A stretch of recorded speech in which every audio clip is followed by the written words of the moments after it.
नमस्कार, I am Dr. Mohana Sushant Pandit, HOD department of education, Bhilai Mahila Mahavidyalaya Bhilai. Mohana की पाठशाला में आपका स्वागत है।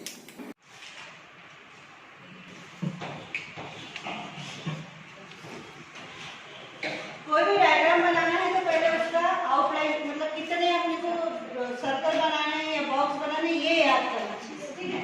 तो बीच में हम बना रहे हैं 7 बॉक्स।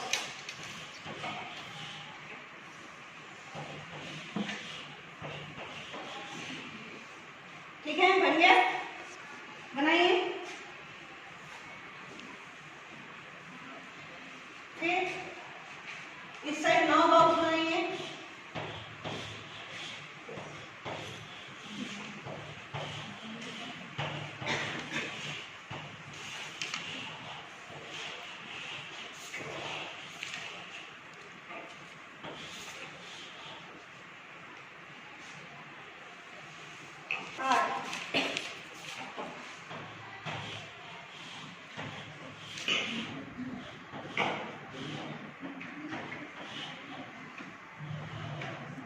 बातें नहीं।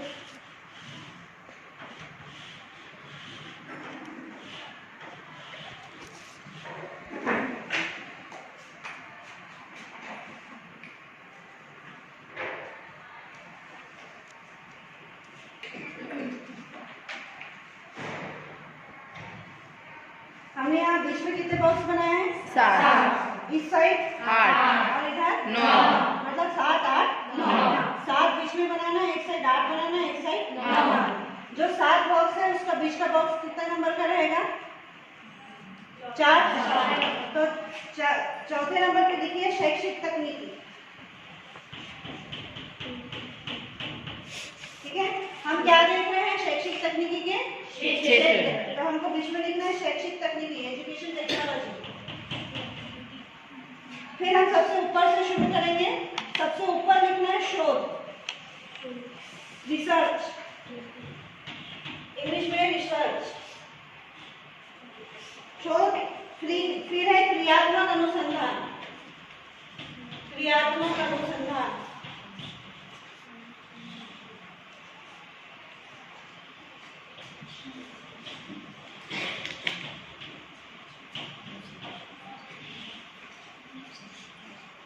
Action research. फिर है व्यवहार परिष्करण, व्यवहार परिष्करण।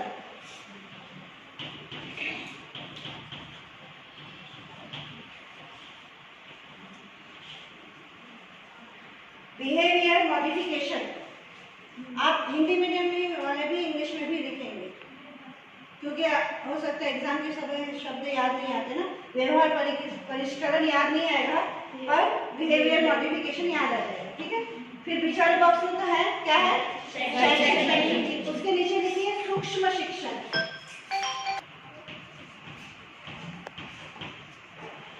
Micro teaching.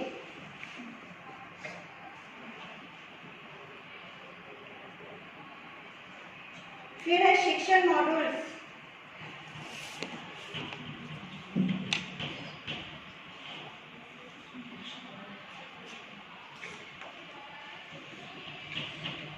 टीचिंग मॉड्यूल्स हो जाएगा। और लास्ट में है मिनी टीचिंग, हिंदी में भी आप नहीं लिखेंगे, मिनी टीचिंग। हम पहले सारे बॉक्स लिख लेते हैं।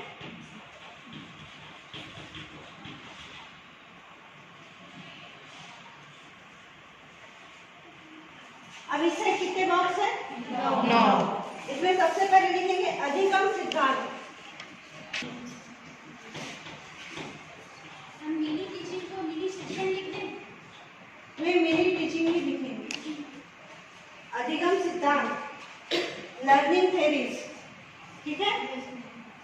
नेक्स्ट है नवीन धारणाएं एवं प्रयोग, नवीन धारणाएं एवं प्रयोग एवं प्रयोग। शुरू करेंगे? शुरू हो गया था। इनोवेशन, इंग्लिश में इनोवेशन। फिर है मल्टीमीडिया अप्रोच, हिंदी में भी वैसे बहु उपागम कहते हैं, बहुमाध्यम उपागम। बहुमाध्यम उपागम।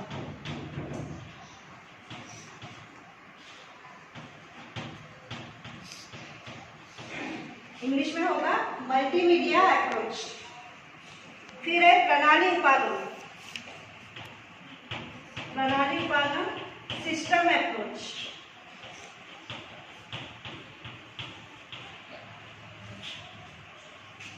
फिर है अभिक्रमिक अध्ययन, प्रोग्राम्ड मटेरियल।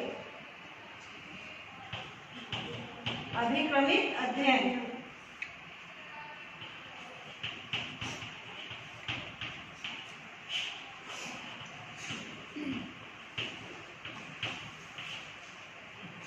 Programme material. फिर है दृश्य श्रव्य सामग्री।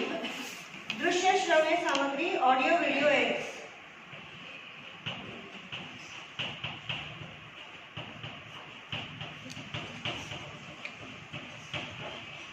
इंग्लिश में भी लिख दीजिए ऑडियो वीडियो एड्स। ज्यादा आसान करते हैं, याद रखिए। फिर है पुष्ट पोषण सिद्धांत। पुष्ट पोषण सिद्धांत।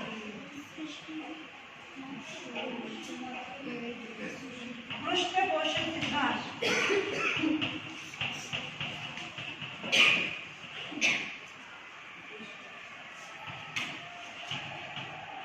पृष्ठ पोषण सिद्धांत।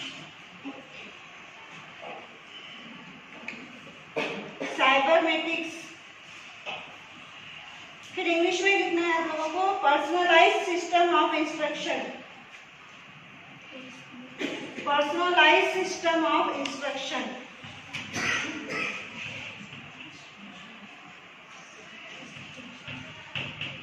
Personalised system of instruction.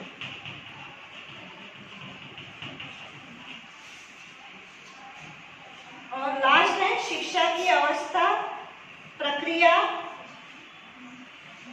संस्थान। शिक्षा की अवस्था, प्रक्रिया और संस्थान।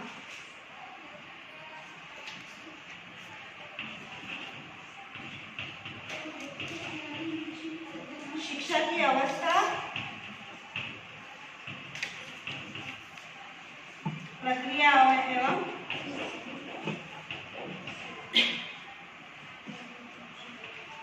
संस्थान। इसको इंग्लिश में है teaching phase, operation and teaching process. Teaching phase, operation and teaching process. ये कितने बॉक्स थे? 9 हो गया 9 बॉक्स का। अब उस साइड देखिएंगे 8। पहले में लिखिए शिक्षण मशीन।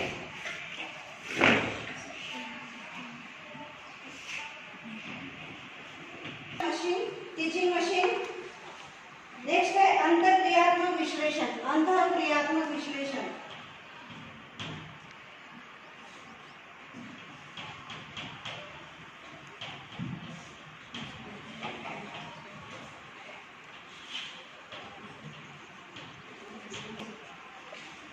फिर है कंप्यूटर शिक्षण।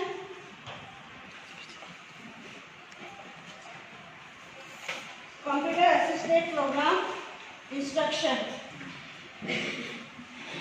नेक्स्ट है संरचनात्मक संप्रेषण।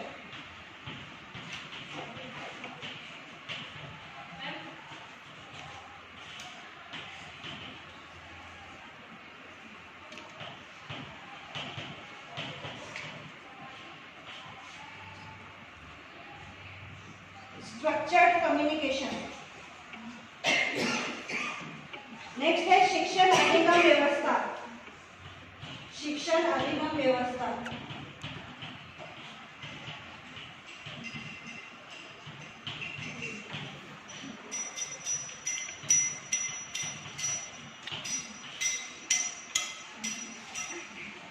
Management of teaching learning process. Next है शिक्षण सिद्धांत एवं प्रतिमान।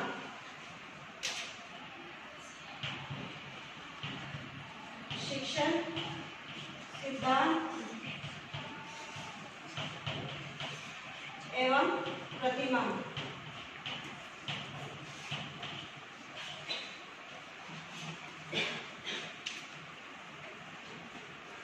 Teaching modules and theories.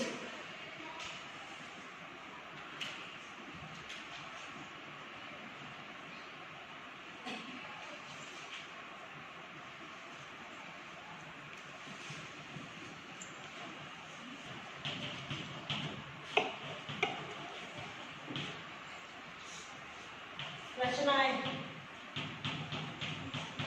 शिक्षण व्यूह रचनाएं, टीचिंग मॉड्यूल्स, टीचिंग स्ट्रेटजीज। एक रह गया था पाठ योजनाएं, लेसन प्लान।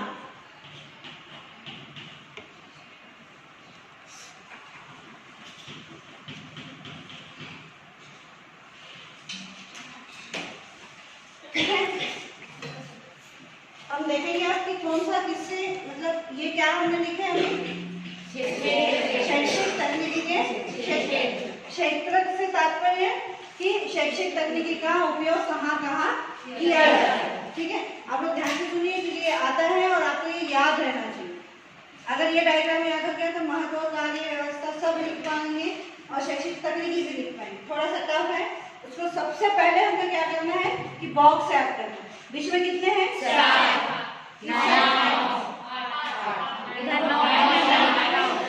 अगर ऐसे याद रखना है तो पहले उधर का याद रखिए, ठीक है, उस साइड 8 और इधर 9। और सबसे पहले हमने क्या किया है, शैक्षिक तकनीकी। हम क्या कर रहे हैं, शैक्षिक तकनीकी का क्षेत्र देख रहे हैं। ठीक है, अब शैक्षिक तकनीकी के क्षेत्र को हमको हर किसी से जोड़ना है। ये देखिए, ये जो सब कुछ आएगा क्षेत्र, ये किसके क्षेत्र है? शैक्षिक तकनीकी।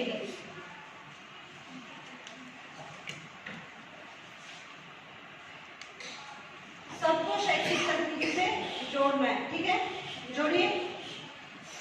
इसी से मेन जो है बॉक्स नंबर 4 शैक्षिक तकनीकी, उससे आपको सबको जोड़ना है।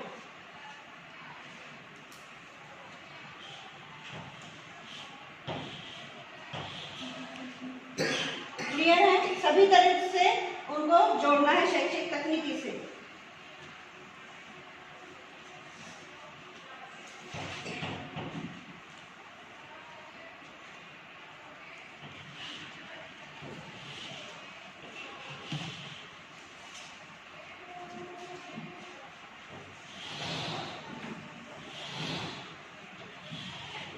कोई भी बॉक्स आपस में एक दूसरे से नहीं जुड़ेगा, सब बॉक्स किससे जुड़ेंगे?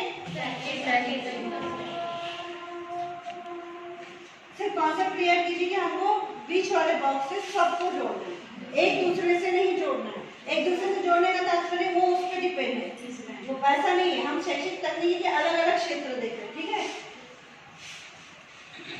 यहाँ पे भी हमको इसको अलग से जोड़ना चाहिए।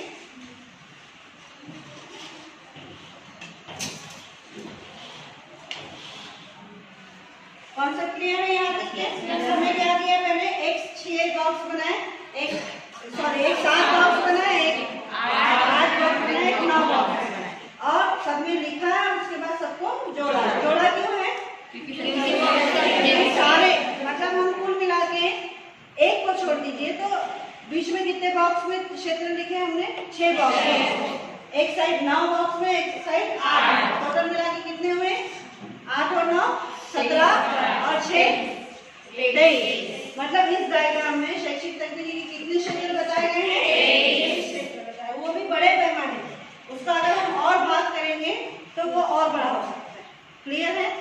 तो अब एक एक देखेंगे कि शैक्षिक तकनीकी का किससे संबंध बताने के लिए हमको शोध, मतलब तकनीकी की आवश्यकता रहेगी। कुछ भी काम आप करिए, चाहे किचन में काम कर रहे हो, चाहे पढ़ने में काम कर रहे हो, ऑफिस में काम कर रहे हैं, अगर हम छोटा सा भी एक रिसर्च कर रहे हैं तो उसके लिए हमको तकनीकी का उपयोग करना पड़ता है। तो वो हो गया शोध। सेकंड क्या है?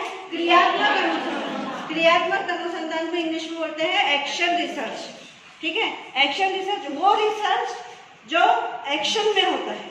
जैसे कि हम किसी चीज को, जैसे एक शोध हमने किया, उसका एनालिसिस किया। जैसे अगर हम कह रहे हैं कि शैक्षिक तकनीकी का हमारे पढ़ाने में क्या प्रभाव पड़ रहा है, ठीक है, तो उसमें हमने सिर्फ एक कॉन्सेप्ट लिया, कंप्यूटर। कंप्यूटर का या कंप्यूटर का उपयोग करके हम कैसे पढ़ाते हैं, ठीक है। उसका जो रिसर्च निकलेगा वो होगा सिर्फ कंप्यूटर तक ही सीमित रहेगा, उसका एक रिजल्ट निकलेगा वो होगा शोध।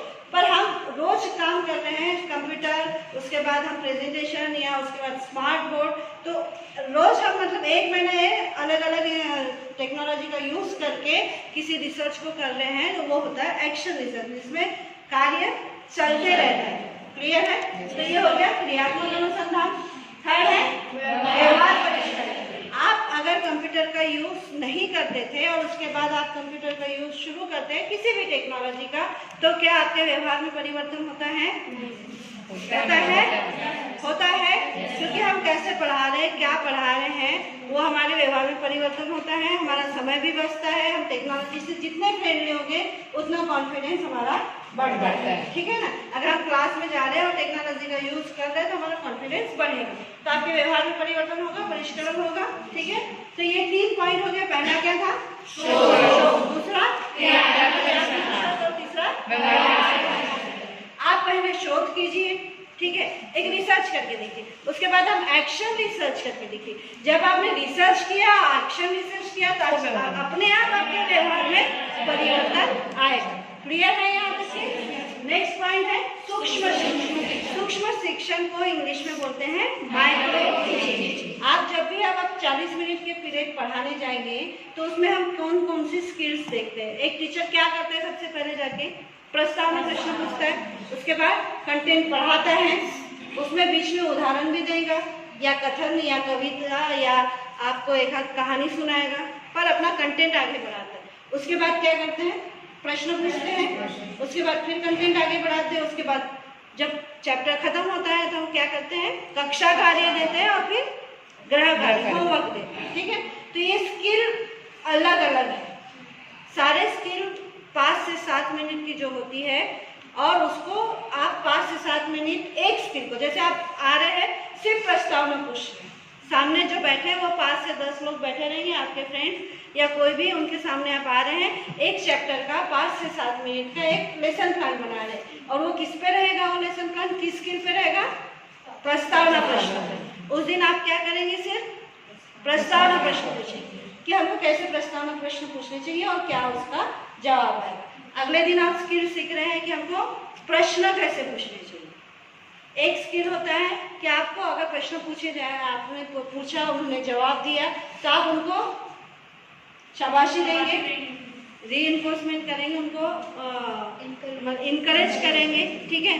तो वो भी स्किल आपको डेवलप करनी पड़ती है एज ए टीचर। कई टीचर की आदत रहती है, किसी को खड़े करते हैं, प्रश्न पूछते हैं, या तो वो खड़ा ही रह जाता है या उसको समझ में नहीं आता कि सही जवाब है कि नहीं, तो आपको उनको बिठाना भी है और उनको इंकरेज भी करना है। अगर गलत है तो बोलिए कि थोड़ा सा गलत है, ऐसा होना चाहिए, या कोशिश बहुत अच्छी थी, ठीक है। तो ये होता है माइक्रो टीचिंग। 5 से 7 मिनट के लिए एक स्किल का 5 से 7 या 10 लोगों के सामने आप प्रेजेंटेशन दे रहे हैं, वो होता है माइक्रो टीचिंग। तो जब आप एक बार प्रस्तावना सीख लेंगे, एक बार उदाहरण सीख लेंगे, एक बार विषय वस्तु को कैसे बताते हैं, कक्षा कार्य कैसे, तो सबको मर्ज करेंगे तो आपका 30 से 35 मिनट या 40 मिनट का एक क्लास होगा। क्लियर है? तो पहले माइक्रो में पढ़ा जाता है और उसके बाद बड़े पैमाने पे उसको पढ़ा जाता है, तो इसको कहते हैं माइक्रो टीचिंग। आपको अगले सेमेस्टर में काम आएगा। तो बिना माइक्रो टीचिंग में क्या करते हैं, जो पढ़ा रहा है उसका वीडियो लिया जाता है, ठीक है, और उसको फिर बाद में दिखाया जाता है, उससे वो अपनी गलतियों को खुद देख के सुधार कर सकता है।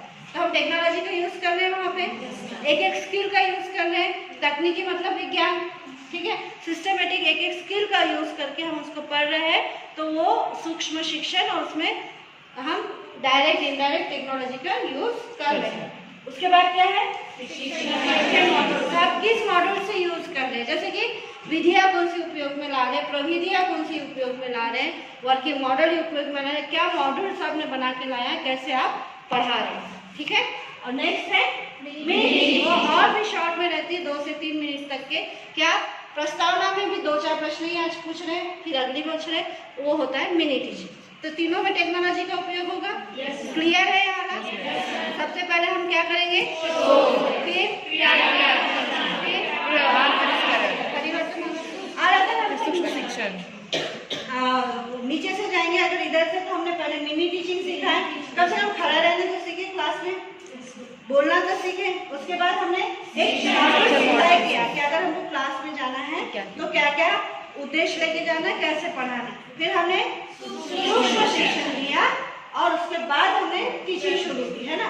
तो यहाँ से आप जाएंगे तो शोध किया, क्रियात्मक शोध किया और उसके बाद व्यवहार में बनाया। यहाँ से जा रहे तो पहले टीचिंग किया, शिक्षण मॉडल्स बनाया, सूक्ष्म शिक्षण किया। इन 6 में शैक्षिक तकनीकी का उपयोग हुआ है। याद हुआ आपको? रिपीट कीजिए एक बार। शिक्षण मॉड्यूल में टीचिंग। आप इसको ऊपर नीचे कर सकते हैं। क्लियर है? अब हम इधर का देखते हैं क्या लिखा है। साइकोलॉजी में हम पढ़े हैं सिद्धांत, जो सिद्धांत होते हैं, जैसे अगर सिंपल सा एक उदाहरण दूं तो ज्ञान से ज्ञात से अज्ञात की ओर, ठीक है, एक सूत्र है। तो हम क्या करते हैं, बच्चों को अभी कभी पढ़ाने जाते हैं क्लास में तो पहले उसको क्या पता है वहां से शुरू करते हैं, उसको वो पढ़ाते हैं जो उसको नहीं पता। तो इसके अधिगम के आलिए में सूत्र था, ऐसे अधिगम का अलग अलग सिद्धांत है, उसको पढ़ाने के लिए तकनीकी का उपयोग किया जाता है। सेकंड है नई धारणाएं।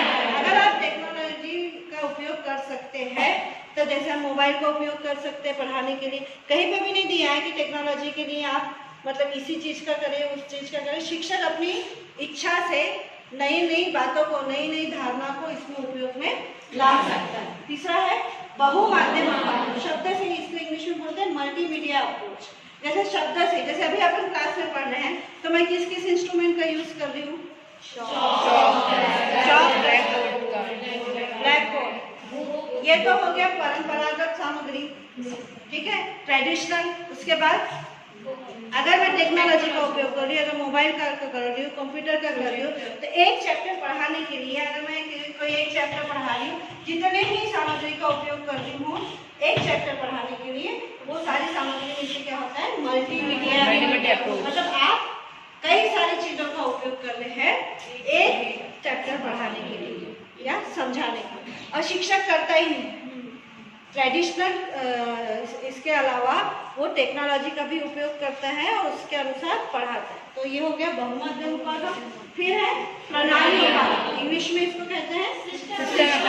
आप अगर कुछ पढ़ा रहे हैं तो आपको सिस्टमेटिक पढ़ाना पड़ेगा, या कुछ भी आप बच्चों के सामने ला रहे हैं तो एक सिस्टम में होना चाहिए। आप किसी चीज को स्किप करके बच्चों को नहीं पढ़ा सकते। एक सिस्टम होता है, उसके अनुसार ही आपको पढ़ाना पड़ेगा या बच्चों को समझना पड़ेगा। क्लियर है? फिर है अभिक्रमिक अध्ययन। इंग्लिश में इंस्ट्रक्शन। आप क्या इंस्ट्रक्शन देना चाहते हैं, कैसे पढ़ाना चाहते हैं, या जो किताबों में आपने छोटी किताब क्लास की किताबें देखी होंगी 8वीं 9वीं की, उसमें नीचे लिखा दिया रहता है इसको ऐसे पढ़ाना है, रहता है। एनसीईआरटी की किताबों में भी दिया रहता है, या कोई मॉडल बनाना है, कुछ प्रयोग करवाना है तो नीचे इंस्ट्रक्शन दिया रहता है। तो आपको उस तरीके से उनको पढ़ाना होता है। सिलेबस भी उसका एक उदाहरण हो सकता है कि आपको बताया गया कि फर्स्ट सेमेस्टर में इतना पढ़ाना है, सेकेंड में इतना, थर्ड में इतना। क्लियर? फिर है टीचिंग। टेक्नोलॉजी में ऑडियो का उपयोग किया जाता है, वीडियो का उपयोग किया जाता है, ऑडियो वीडियो का भी उपयोग किया जाता है, ठीक है।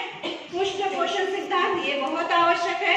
अगर आप कुछ पढ़ा रहे हैं तो उसके बाद फीडबैक लेना आवश्यक है। फीडबैक कैसे मिलेगा? प्रश्न पूछेंगे, हम प्रश्न पूछेंगे, बच्चा अगर जवाब दे रहा है तो उसको समझ में आ रहा है। और दोनों हो सकते हैं, नकारात्मक और सकारात्मक। आवश्यक नहीं है कि हमेशा आप पढ़ा रहे हो उनको समझ में आ रहा है। अगर बच्चा कुछ पूछ रहा है आप फिर उसको समझाइए, फिर फीडबैक लीजिए, ठीक है, तब जाके आपकी टीचिंग परफेक्ट होगी। माइक्रो टीचिंग में ऐसी साइकिल है, पहले आप लेसन प्लान बनाते हैं, फिर टीच करते हैं, फिर प्रश्न पूछते हैं, फीडबैक लेते हैं, फिर रीटीच करते हैं, फिर पढ़ाते हैं, फिर फीडबैक लेते हैं, फिर रीटीच करते हैं, जब तक कि आप उस स्किल में परफेक्ट हो। ठीक है, तो ये एक बहुत महत्वपूर्ण क्षेत्र है। पृष्ठपोषण हम कैसे ले सकते हैं आजकल की टेक्नोलॉजी के इसमें? ईमेल से भी आपसे फीडबैक लिया जाता है। कई लोग चाहते हैं कि हम सामने ना बोलें, तो आपसे लिखवा के लिया जाता है, आपसे मेल करा के लिया जाता है, ठीक है, आपसे कॉल करके पूछ सकते हैं। तो ये टेक्नोलॉजी का यूज है कि आपसे फीडबैक लिया जा रहा है टेक्नोलॉजी का उपयोग करके। फिर क्या है? Personalised system of instruction. कोई अगर किसी को बताना चाह रहा है, जैसे हमने अगर एक वीडियो बनाया, हम गया या व्हाट्सएप ग्रुप में डाल रहे हैं तो पर्सनलाइज हम या किसी एक को बता रहे हैं या अपना कुछ इंस्ट्रूमेंट हमने बनाया है वो सबको दे रहे हैं तो पर्सनलाइज इंस्ट्रक्शन हो जाएगा। अब व्हाट्सएप ग्रुप इसका बहुत अच्छा उदाहरण है कि हम जैसे अभी हम ईटी के पढ़ रहे हैं तो हमारे ईटी का एक ग्रुप बन जाए और हम उसमें कुछ डाल रहे तो किसी और के काम नहीं आएगा। क्लियर है? और उसके बाद है शिक्षा की अवस्था, प्रक्रिया और संस्थान। क्या शिक्षा की क्या आवश्यकता है, हमको क्या पढ़ना चाहिए, आगे क्या करना चाहिए। टेक्नोलॉजी बताए आप अगर कोई भी नया कोर्स करना चाहते हैं तो हम गूगल में सर्च करते हैं अभी क्या चल रहा है, कहाँ से करना चाहिए, कौन से कॉलेज अच्छे हैं, ठीक है। या अगर आपको कोई चैप्टर पढ़ाना है तो इसको कैसे पढ़ा सकते हैं, या यूट्यूब में दिया हुआ है क्या कि हम कहीं से हमको इसका मटेरियल मिल रहा है क्या, ठीक है। दूसरा क्या है प्रक्रिया, कैसे कैसे हमको टेक्नोलॉजी का उपयोग करना है या कहीं हमको अपनी पता करनी प्रक्रिया, क्या इसकी प्रक्रिया होती है। अगर कोई एडमिशन भी लेना है तो प्रक्रिया पता करनी होती है, कैसे कैसे एडमिशन होता है। और फिर है संस्थान, हर संस्थान टेक्नोलॉजी का उपयोग करता है क्या, करता है एटलीस्ट उनके पास चॉक डस्टर और पेन कॉपी, ये भी टेक्नोलॉजी है। वो अगर एडवांस टेक्नोलॉजी का उपयोग करता है तो वेल एंड गुड, पर नहीं तो कम से कम टेक्नोलॉजी का उपयोग करके तो पढ़ाता है। क्लियर है यहाँ तक की? तो हम पहले से शुरू करें। अधिगम के जो सिद्धांत है उन्हीं का उपयोग करके उसमें उस सिद्धांत को आप नवीन धारणाओं से पढ़ा सकते हैं।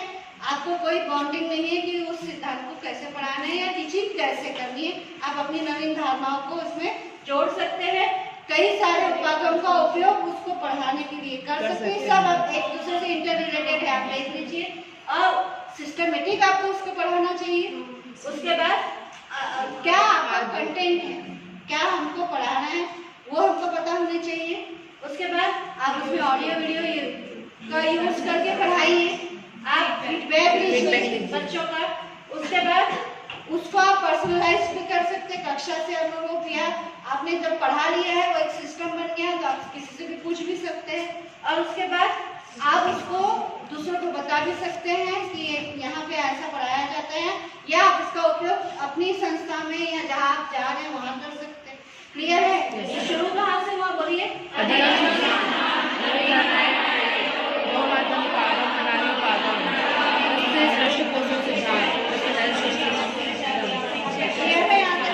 कितने बॉक्स थे ये थे 9 बॉक्स, मतलब 9 क्षेत्र हमने यहाँ देखे, यहाँ हमने देखे 6, अब हम देखेंगे 8 क्षेत्र। इसमें पहला है एक थोड़ा सा टीचिंग किसी भी मशीन के द्वारा पढ़ाया जाता है, जैसे लैंग्वेज लैब में रहता है, ठीक है।